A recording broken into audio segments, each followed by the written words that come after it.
नमस्कार मित्रों, मैं हूं डॉक्टर हरिनिवास। चैनल है संस्कृत साहित्य एवं संस्कृति। यथा नामः तथा गुणाः, ये एक प्रयास इस चैनल का रहा है।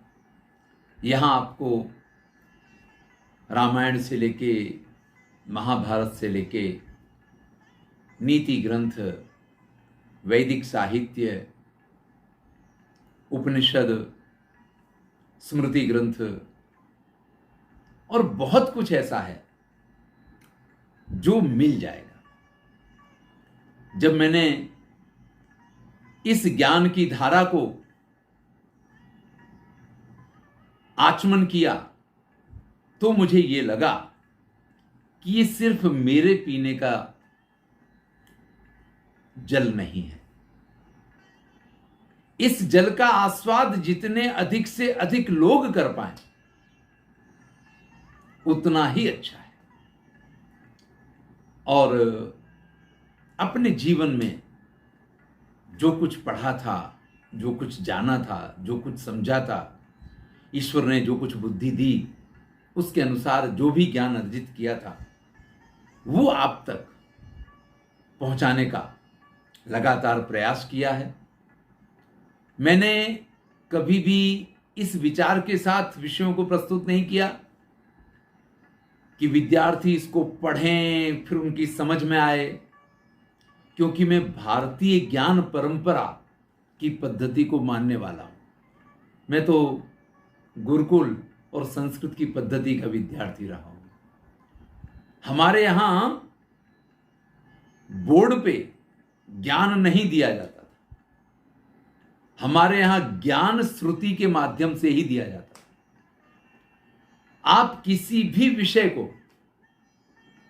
2-3 बार सुन लें तो वो तैयार हो जाता है। लेकिन समस्या ये है कि आज के विद्यार्थियों को सिर्फ प्रश्न और उसके जवाब चाहिए, वो भी लिखित स्वरूप में मिल जाए तो बहुत अच्छा। किसी के पास समय नहीं है कि वो ज्ञान के प्रवाह में डुबकी लगाए, विषयों को सुने और उसके आधार पे जो भी प्रश्न उसके मन में हो उनके जवाब स्वयं ढूंढे। चलिए, इस संस्कृत साहित्य और संस्कृति के चैनल पे एक और प्लेलिस्ट, एक और बड़ा ही सुंदर सा मोती, भारतीय ज्ञान परंपरा। देखिए, मेरा जो चैनल है ये पहले भी संस्कृत साहित्य एवं संस्कृति इन्हीं चीजों को लेके चला है। जब ज्ञान अधिक बढ़ता चला जाता है, जब व्यक्ति बहुत अधिक स्वार्थी होता चला जाता है, तो संस्कृतियों में बहुत जल्दी परिवर्तन आता है। इसलिए जितना लंबा सतयुग का समय था, त्रेता युग का समय इतना लंबा नहीं रहा। और आया द्वापर। अब अगर कोई दानी होता था तो उसकी चर्चा होती थी कि व्यक्ति दानी है। अब अगर कोई ज्ञानी होता था तो उसकी चर्चा होती थी ये व्यक्ति ज्ञानी है।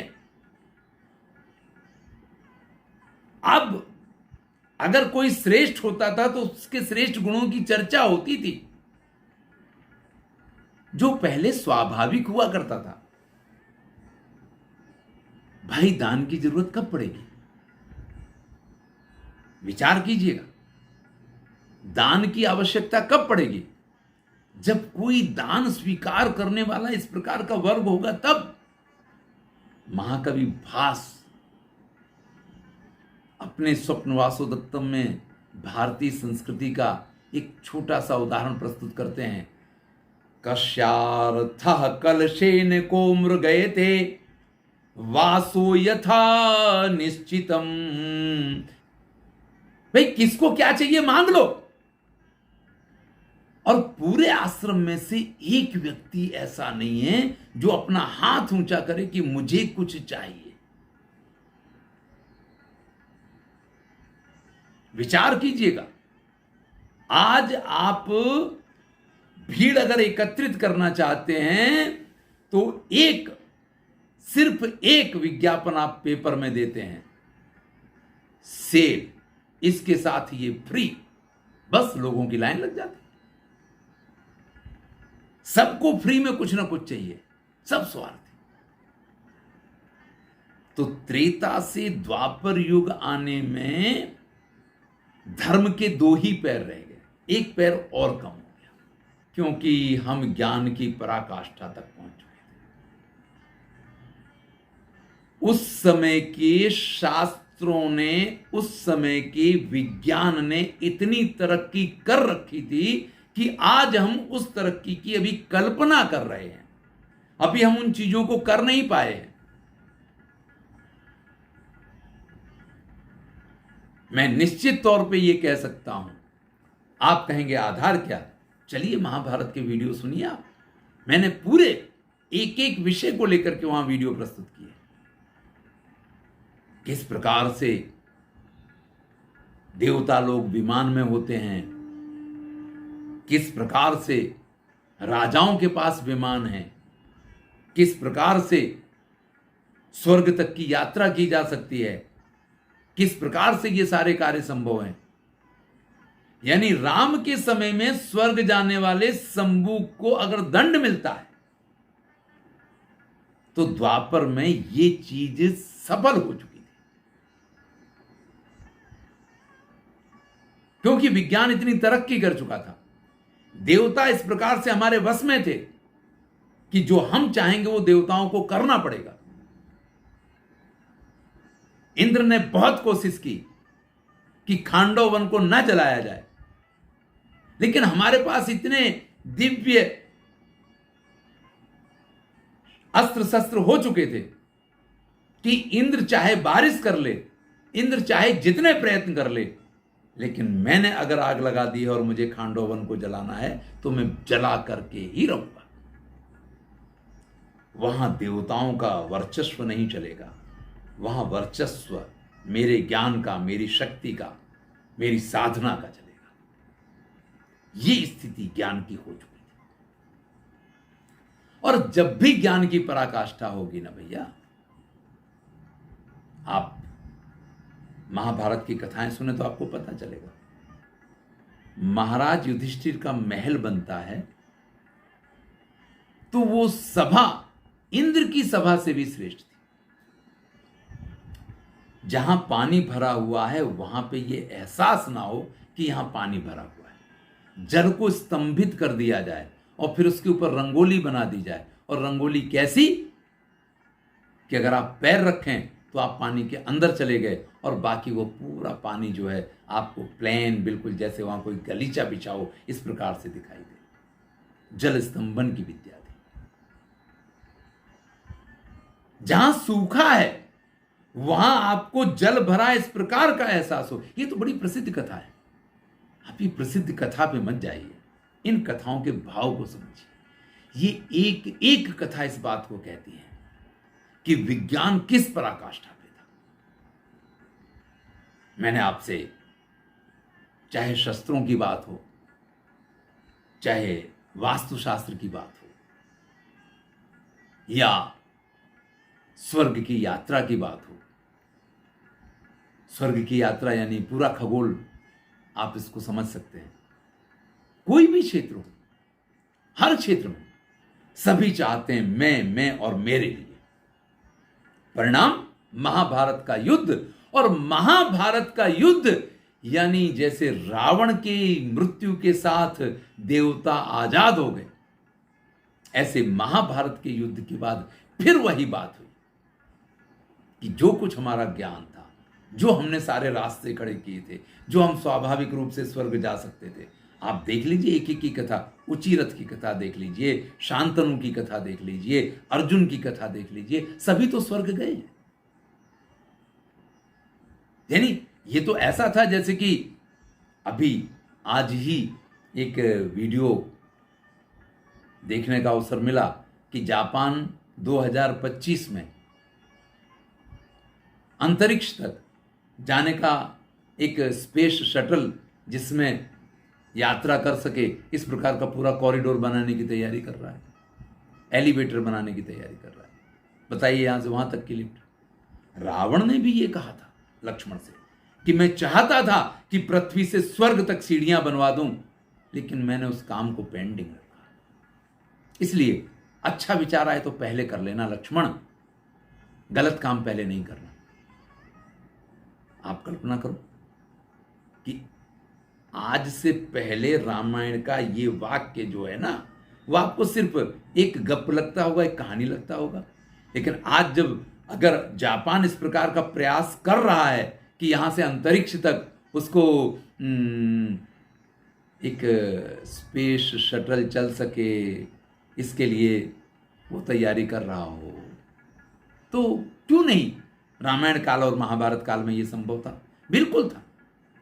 और महाभारत के युद्ध के बाद ये ज्ञान के जो भंडार हमारे नष्ट हुए, युधिष्ठिर के राज्य में एक बहुत बड़े हमारे पास श्रेष्ठ कृष्ण द्वैपायन व्यास थे, जिन्होंने उस ज्ञान को संकलित करके वेदों का विभाजन करके और हमें वेद प्रदान कर दिए। यही कारण है कि उनको वेदव्यास कहा जाता है। वेदव्यास के समय पे जो उनके शिष्य थे, उन शिष्यों को एकत्रित करके ये जो पूरी एक श्रुति परंपरा चली आ रही थी, ये श्रुति परंपरा का ज्ञान कुछ विशिष्ट विभागों में उसको बांध करके आप इस परंपरा का पालन करेंगे, आप इस परंपरा का पालन करेंगे, और हमें वेद दिए गए। इसलिए महर्षि वेदव्यास को वेदव्यास कहा जाता है। और हम सभी जानते हैं कि चारों वेद के रचयिता महर्षि वेदव्यास हैं, ये प्रचलित है। वैसे प्रारंभ में 3 ही वेद हुआ करते थे, चौथा अथर्ववेद तो बहुत बाद का माना जाता है। हमारे यहाँ वेदों को हमेशा अपौरुषेय कहा गया। अपौरुषेय का मतलब क्या है? ये किसी व्यक्ति की रचना नहीं है। आप ये भले कहें कि न्यूटन ने एक सिद्धांत, जिसको आप गुरुत्वाकर्षण का सिद्धांत है, वो खोज निकाला, लेकिन भैया उससे पहले भी पत्थर या सेव ऊपर फेंका जाए तो ऊपर से नीचे ही गिरा करता था ना। जो है प्रक्रिया तो वही थी। हाँ, अगर किसी ने खोज की तो उसने ये कह दिया कि मैंने आपको बताया कि ये इस वजह से होता है। होता तो पहले भी था। तो जो ज्ञान है उसकी खोज की जा सकती है, ज्ञान तो पहले से ही था। इसीलिए वेदों में जो ज्ञान है, वो ज्ञान किसी व्यक्ति की रचना नहीं हो सकता है। वो स्वाभाविक है, प्राकृतिक है। हम जितनी तरक्की करते जाते हैं, हम कुछ चीज़ों को जानते जाते हैं, कुछ चीज़ों को समझते जाते हैं, और उसको समझ के अपने हिसाब से उसको एक नया नाम दे देते हैं, और हम उसको ये मेरी खोज है इस प्रकार से प्रस्तुत कर देते हैं। और वही हुआ है, वेदों में ऋषियों को दृष्टा कहा गया कि उन्होंने इन चीज़ों को देखा है। उन्होंने बनाया नहीं है, बस प्रकृति में था और उन्होंने इस चीज को देखा, और देखा तो आपके सम्मुख प्रस्तुत कर दिया। और ये एक पूरी ज्ञान की जो परंपरा शुरू हुई ना, वेदों में बहुत सारे मंत्र स्तुति वाले हैं, लेकिन यहाँ बहुत सारे मंत्र जो है ना, वो दार्शनिक मंत्र हैं। और जो दार्शनिक मंत्र हैं, जो दार्शनिक सूक्त हैं, वो असली क्रीम है इसकी, वो असली क्रीम है वेदों की। और उसकी जब, उस ज्ञान की जब चर्चा की जाए, तब आप वास्तव में ज्ञान की चर्चा करते हैं। चलिए, हमने सतयुग, त्रेता, द्वापर तक की यात्रा की। द्वापर में महाभारत के युद्ध के बाद हमारा अधिकांश ज्ञान जो नष्ट हो गया, स्वर्ग जाने के जो रास्ते खत्म हो गए, जो हमारे लिए सारी चीजें अत्यंत स्वाभाविक थी, सब चीजें खत्म हो गई। महाभारत के युद्ध के बाद युधिष्ठिर राजा बने, युधिष्ठिर संवत्सर शुरू हुआ, और वहां से महर्षि वेदव्यास ने इन वेदों को विव्यास करने की जो परंपरा शुरू की, उस परंपरा का परिणाम यह आया कि हमारा जो प्रैक्टिकल और वैज्ञानिक ज्ञान था, वो एटलीस्ट हमारे पास मंत्रों के रूप में रह गया। फिर से उस पर चर्चाएं शुरू हुई। हमारे यहाँ बड़े बड़े दार्शनिक हुए, हमारे यहाँ बड़े बड़े विचारक हुए, हमारे यहाँ बड़े बड़े ऋषि हुए, और उन्होंने इस महाभारत के युद्ध के बाद एक चीज जानी और समझी कि कितना भी कुछ कर लोगे ना भैया जिंदगी में, हासिल कुछ नहीं है। कितनी भी तरक्की कर लोगे, कितने भी ज्ञान की सीढ़ियां चढ़ लोगे, अंत में विनाश होगा और दुखी बने रहोगे। सुखी होना है तो वेदों का रहस्य उपनिषद के रूप में प्राप्त हुआ। अब वेदों में जो बातें थीं, जो संग्रहित हुई, जिनको महर्षि वेदव्यास ने अपने शिष्यों के माध्यम से हम तक पहुंचाया, उनको समझना कठिन था। इसलिए हमारे यहां वेदांगों की रचना हुई, इसलिए हमारे यहां इतिहास पुराणाभ्याम वेदम समुब्रह्मयेत, इसकी शुरुआत। और इस सब के कारण वो ज्ञान जो हमारे बीच में था, जो विकसित हो रहा था, जो सिद्धांत किसी न किसी रूप में आगे विकास ले सकते थे, समय के साथ आक्रांताओं, आक्रमणकारियों के उसकी वजह से नष्ट हुआ। फिर भी हमारे यहाँ बहुत सारी लाइब्रेरियां, बहुत सारे ग्रंथ इतने थे कि जिनकी कोई कल्पना नहीं कर सकता है।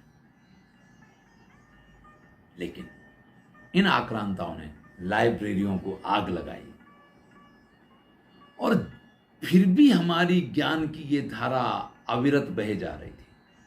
क्योंकि आप जला तो वो दोगे ना जो पुस्तक में होगा। हमारी तो ज्ञान परंपरा ही श्रुति मौखिक रूप से आगे बढ़ती थी। भाई आप जला किसको दोगे? जो कागज में लिपिबद्ध होगा उसको जला दोगे ना। हमारा ज्ञान तो गीतों में मिलेगा। युग सहस्त्र योजन पर भानु, लील्योताई मधुर फल जानू, तुलसीदास जी ने लिख दिया। अब आप देखते रहिए, किसी किताब में लिखा हुआ इस सिद्धांत को आप जला दीजिए। लेकिन हनुमान चालीसा तो बच्चा बच्चा बोलता है, और जब हर बच्चा हनुमान चालीसा बोलता है तो अब उस पर ध्यान दे ना दे, लेकिन जो सत्य है वो तो वहाँ कह दिया गया। और ऐसा हमारी बहुत सारी स्तुतियों में, बहुत सारे मंत्रों में, बहुत सारे गीतों में और बहुत जगह पे इन चीज़ों को इसी तरीके से समाविष्ट कर लिया गया। और गुरुकुलों के माध्यम से ये ज्ञान किसी को मालूम पड़े ना पड़े, जैसे मैंने कहा कि हनुमान चालीसा का पाठ तो हर बच्चा करता है, लेकिन हर बच्चे को इस पंक्ति का अर्थ नहीं मालूम पड़ता कि युग सहस्र योजन पर भानु, लील्योताई मधुर फल जानू। लेकिन वैज्ञानिक जब इसके जांच में जाते तो उनको लगता है अरे ये तो कितना एक्यूरेट है, कितना साइंटिफिक है, कितना सही है। लेकिन फिर भी ये ज्ञान जो है हर बच्चे तक पहुंचा हुआ है। अब उसको पता है नहीं पता है। ऐसे ही हमारे यहाँ जब पुस्तकों का अध्ययन करवाया जाता था, जब ग्रंथों का अध्ययन करवाया जाता था, तो उन ग्रंथों के अध्ययन में चाहे वो तर्क संग्रह हो, चाहे वो सांख्य के सिद्धांत हों, चाहे वो वेदांत के सिद्धांत हों, इन सब के अंदर ये सारी चीज़ें इस प्रकार से भरी पड़ी थीं कि हम उनका अध्ययन करते रहें। महाभारत की कथाएं सुनाई जाती थी, उनके माध्यम से ये बातें कही जाती थी कि आपके पूर्वज कैसे थे कि जो स्वर्ग में जाकर के और अप्सराएं स्वयं सामने से प्रस्ताव रखती हैं, इतने दिव्य। तो ये जो पूरी परंपरा थी ना, और फिर जो स्थितियां हुई आपको पता है। ब्रिटिश सरकार थी, मैं कॉलेज जब आया तो उसने अच्छी तरीके से इस भारतीय पद्धति का अध्ययन किया और ब्रिटिश पार्लियामेंट में ये उसने मतलब रिपोर्ट सबमिट किया है कि उस समय भारतवर्ष में 2,57,000 जितने गुरुकुल हुआ करते थे।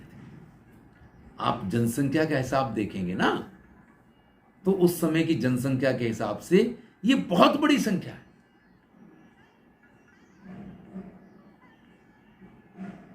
जो हमारे यहां शिक्षा का दर था, 97% लोग पढ़े लिखे थे। आप कल्पना तो करो कि हम किस ज्ञान परंपरा के लोग हैं, और हमें बना के रख दिया गया मजूर, लेबर और ज्यादा से ज्यादा एक क्लर्क। फिर कभी बात करेंगे, अगले वीडियो में हम बात करेंगे द्वापर युग का विज्ञान क्या है, सतयुग का विज्ञान क्या है, त्रेता युग का विज्ञान क्या है। इन सब के विज्ञान की चर्चा आगे वीडियो में करेंगे।